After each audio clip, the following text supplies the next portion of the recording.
और आइए शुरुआत करेंगे पहली खबर के साथ। आवारा कुत्ते यानी स्ट्रीट डॉग्स को लेकर सुप्रीम कोर्ट ने फैसला सुनाते हुए कहा है कि राजस्थान हाईकोर्ट का आवारा कुत्तों से संबंधित आदेश पूरे देश में लागू हो। कोर्ट ने निर्देश दिए हैं कि सभी स्टेट और नेशनल हाईवे से आवारा पशु हटाए जाएं और अस्पतालों, स्कूलों के साथ कॉलेज कैंपस में बाड़े लगाए जाएं ताकि उनकी एंट्री को रोका जा सके। सुप्रीम कोर्ट ने स्पष्ट किया है कि पकड़े गए आवारा कुत्तों को उसी जगह वापस नहीं छोड़ा जाएगा। यह आदेश justice Vikram Nath, justice Sandeep Mehta, justice NV Anjaria की बेंच ने दिया है। सभी राज्यों के मुख्य सचिव इस आदेश का सख्ती से पालन करवाएंगे और स्टेटस रिपोर्ट के साथ हलफनामा 3 हफ्तों में दायर करें। वहीं अगली सुनवाई अब 13 जनवरी को होगी। कोर्ट ने नगर निगम, नगरपालिका और पंचायत को हर 3 महीने में कैंपस की जांच करने का निर्देश दिया है। सरकारी कैंपस में कुत्तों को खाना खिलाने के नियम बनाए जाएंगे और नोडल अधिकारी रखरखाव की जिम्मेदारी संभालेंगे। दरअसल ये मामला 28 जुलाई को दिल्ली में बच्चों पर आवारा कुत्तों के हमले और रेबीज के मामले की रिपोर्ट से शुरू हुआ था। वहीं मध्य प्रदेश में 10 लाख से ज्यादा स्ट्रीट डॉग्स हैं। अकेले इंदौर, भोपाल, उज्जैन, ग्वालियर और जबलपुर में ही इनकी संख्या 6 लाख से अधिक है। इन्हीं शहरों में आवारा कुत्तों के हमले भी सबसे ज्यादा हुए हैं। नेशनल हेल्थ मिशन की रिपोर्ट में ये बात सामने आ चुकी है। सुप्रीम कोर्ट ने इसे पूरे देश के लिए लागू कर नागरिक सुरक्षा और सार्वजनिक स्वास्थ्य सुनिश्चित करने के लिए अहम कदम बताया है।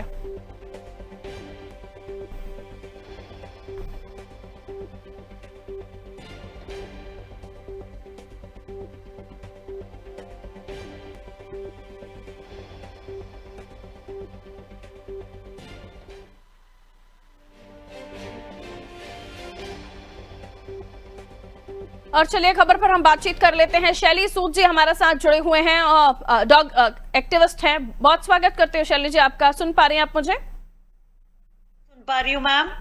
शैली जी, जो सुप्रीम कोर्ट का आदेश है, जिसमें से पहले भी हमने एक आदेश सुना था जिसके बाद बहुत ज्यादा जो डॉग लवर्स हैं उनका विरोध सामने आया था। अब ये कहा जा रहा है कि जो कैंपस है वहां पर बाड़े लगाए जाए ताकि डॉग्स की एंट्री बंद की जा सके और जहां से जो संबंधित विभाग या नगर पालिका, नगर परिषद इनकी तरफ से डॉग्स को जहां से उठाया जाएगा वहां उन्हें छोड़ा भी नहीं जाएगा, इन्हें अलग जगहों पर रखा जाएगा। इस आदेश को कैसे देख रही हैं आप? मैडम, ये आदेश देने के पहले हमें थोड़ा सा माइंड समझना चाहिए एनिमल का। हमने ये कदम उठाया, अब मुझे आप ये बताइए कि वो कैसे रिएक्ट होगा, कहाँ जाएगा वो, आप कहाँ भेजेंगे वो लोग? उन्होंने इस विषय में कुछ बताया नहीं है। क्या कुत्ता जो है सर्वव्यापी है, ओमनी प्रेजेंट है, हर जगह है। आप ये मुझे बताइए, झाबुआ में शेल्टर है क्या? कहाँ जाएगा वो उठा के? इट्स नॉट अ व्यवहारिक तो नहीं है ये कहीं से कहीं तक ये वाला जो भी निर्णय है। क्या हर हम लोगों के बजाय इसके कि वो करते कि एबीसी प्रॉपरली फॉलो होनी चाहिए, नसबंदी प्रोग्राम पे जोर देना चाहिए, उसके पॉपुलेशन कंट्रोल करने के लिए, उसके बारे में कुछ बोला ही नहीं इन्होंने। तो क्या होगा? और नसबंदी केंद्र कहीं हर जगह नहीं है, बहुत सारी जगह नहीं है, उन सब पे जोर देना चाहिए था। उसका अफसोस कि उस विषय में कोई भी जिक्र नहीं है। कितनी जगह शेल्टर्स हैं ये बताइए? कुत्ता तो हर जगह, सरकारी दफ्तर और प्रीमाइसेस हर जगह है, स्कूल, कॉलेज, अस्पताल। आवारा कुत्ते हटाएंगे, हटा के आप कहाँ ले जाएंगे? शेल्टर होम में रखे, नसबंदी करके पहले बेसिक इंफ्रास्ट्रक्चर तो दीजिए। नसबंदी कहाँ करवाएंगे? अभी नसबंदी के लिए तो उठते नहीं है तो लोकल प्रशासन से कुत्ते, वो तो प्रॉपर हो नहीं रही, तो ये एक्स्ट्रा वाले उठा के कहाँ रखेंगे? वो मोस्ट इम्प्रैक्टिकल कैसे संभव है ये बताइए? और डॉगिटाइजेशन की फाउंडर वंदना जैन वो डे 1 से बोल रही हैं कि ये तरीके नहीं है। वो इंटरविनर इन पर्सन बन के गई है इस केस में वहां से मोटो। वो शुरू से बोलते आ रहे हैं नसबंदी को प्रॉपर ट्रिक से करे। काइंडनेस से बहुत चीजें हो सकती है, लेकिन अफसोस कि उसका कोई जिक्र ही नहीं था।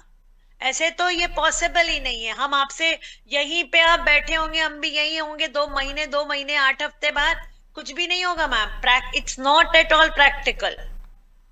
और शेल्टर होम बिहार में कोई नसबंदी शेल्टर होम नहीं है, कोई नसबंदी केंद्र नहीं है। किस लेवल पे वहां बढ़ते है जनसंख्या इनकी, उसके बारे में कोई किसी किस्म का वो नहीं दिया गया। कैसे संभव होगा ये बताइए? बिल्कुल, अब देखना होगा कोर्ट के इस आदेश का पालन जो विभाग है वो कैसे करवा पाते हैं, क्योंकि आपने जिक्र किया कि शेल्टर होम ही नहीं है तो इनका पालन कैसे होगा। बिल्कुल मैडम शैली जी, बहुत बहुत शुक्रिया, आप हमारे साथ जुड़ी, हमें समय दिया। तो आवारा कुत्तों को लेकर सुप्रीम कोर्ट का एक बार फिर से जो आदेश सामने आया है उसको लेकर साफ तौर पर कहा गया है कि जो स्कूल कॉलेज कैंपस है इनके आसपास ऐसे बाड़े लगाए जाए, ऐसे बाउंड्रीज बनाई जाए जिसकी वजह से ये कैंपस के अंदर एंट्री ना कर पाए। जहां से डॉग्स को उठाया जा रहा है वहां छोड़ा नहीं जाएगा, उन्हें शेल्टर होम में रखा जाएगा। देखिए, ये कोर्ट के आदेश देने के पीछे की वजह यह भी थी कि बहुत सारे ऐसे केसेस सामने आने लगे थे डॉग बाइट्स के, और फिर उसके बाद रेबीज के केसेस भी आपने देखे। लेकिन जो डॉग लवर्स हैं उनका अपना तर्क है, उनका कहना है कि शेल्टर होम ही नहीं है, इन डॉग्स को रखेंगे कहां? जो अभियान नसबंदी का है, जिन डॉग्स को नसबंदी के लिए उठाया जाना था वो तक प्रॉपर नहीं हो रहा है, तो इतने सारे डॉग्स को उठाकर कहां रखा जाएगा? ये तमाम सवाल हैं। अब देखना होगा इस आदेश का पालन कैसे होता है, या फिर अगली सुनवाई पर हो सकता है इस पर कुछ और भी चीजें सामने आए।